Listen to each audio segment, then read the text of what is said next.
Oh, hey, how's it going? I just have this graph of a particle I'm studying right now. It has such a weird speed that's constantly changing. I can just never measure how far it's gone before it disappears. What on earth are you two guys talking about? Being a particle physicist, how do you not know how to integrate? Do you even know the Riemann sum? I'm sorry, integrate? Yes, of course. Measuring the area under any function and getting the correct answer to, well, forever. Let's explain it in a way we can all understand. In this graph, it measures the time against speed, which we know is the distance per unit time. It says we've gone at a speed of 3 meters per second for 5 seconds, after which we stopped measuring. How far did we go? Well, at 3 meters per second across 5 seconds, we went 15 meters by definition.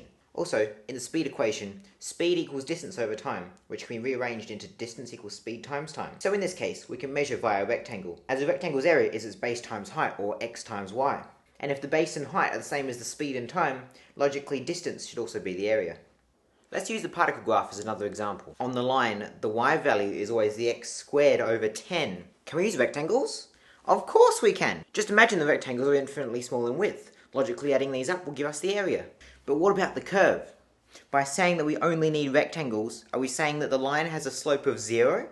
And this is where the Riemann sum can help. We can either overestimate or underestimate using the Riemann sum, which is just a big equation saying to add the product of the base and the height for all the rectangles used in the curve. There are two types of this, the upper and the lower sum.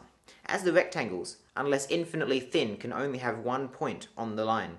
If the lower one is selected, it'll be an underestimation. And if the higher is selected, it'll be an overestimation. When we have an infinite amount of rectangles, both the upper and lower sum equal each other, having a rectangle touching every possible point on this continuous line. And if the real answer is always in between the two values are equal, then the real answer must be this value, which is the squeeze theorem, proving how the Riemann sum works.